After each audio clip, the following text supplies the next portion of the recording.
Hey, what's up everybody, welcome back to another Minecraft video. Today we're going to be talking about the Reforge update. So today they have launched the Reforge update that has been in the works for a while now. This update includes 3 categories: the Reforge update, Dungeons Hub, and some other general changes. So let's talk about the Reforge update first. Accessory Reforges are now weaker, but weapons and armor Reforges are a lot more stronger. Universal Reforges are now only for accessories. Universal Reforges are basically all Reforges in the game. So before, you were able to place Reforges like Godly on armor, but not anymore. There's a list of Reforges for each armor, bow, sword, and talisman. You can no longer have critical chance on almost all accessories, but you can still have it on armor and weapons, and it is a lot easier to get. The critical chance that player originally have is buffed by 10%, so if you go to your profile stats, you will notice that you have 10% more critical chance. But combat skills now give you 0.5 critical chance per level instead of 1. Next up we have the weights of all Reforges. Before, it was hard to get Reforges that are really rare, like Godly, but from now on, there will be no rarities. All Reforges have the same odds. To make it a lot easier to reforge your accessories, you can now reforge the entire Reforge bag for cheaper. So if you want to only reforge half of the accessories to Itchy, you can remove the ones you don't want and reforge only the ones in the bag that are left.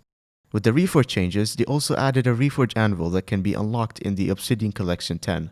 You will be able to reforge at your own island, so you won't have to go to the hub.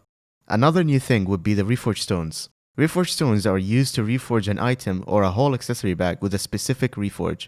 These reforges are a lot stronger than the current reforges, so you can upgrade the reforges slowly. There are 18 reforge stones that we know of, and they are RNG drops. I'll put the list of where you can get those stones in the description so you can read them all. Moving on, they buffed the attack speed. You can now attack a mob every 0.2 seconds instead of it being around 0.4. Now that we're done with the Reforge update, let's move on into the Dungeon Hub. If you played in the alpha server, you would know that there is a Dungeon Hub. The hub is a place where you can look for teammates to play with or to just hang out with your friends. Although Dungeons is not releasing today, it's only for preparations. There were some other changes made to the game. First one is the ability scaling. They fixed intelligence scaling, so every ability that deals damage will now deal more damage based on your intelligence. They also added an internal scaling modifier, which basically changes the speed of every item ability scales. I really don't know what that means, but I hope you do. Secondly, the gear combat requirements. Some mob drops now require a specific combat level, as you can see on the screen right now. If you are above level 19, you don't need to know all of that. Thirdly, damage cap system. They added a damage cap to the magma boss, so if you go above 2000 damage, you will get 10% extra damage only. Next up is that they fixed fairy souls. A lot of people might not like this one, but people who have more fairy souls than they should have will get those removed. Next up is the aspect of the end change, which is the most annoying in my opinion. Now you can no longer go through blocks.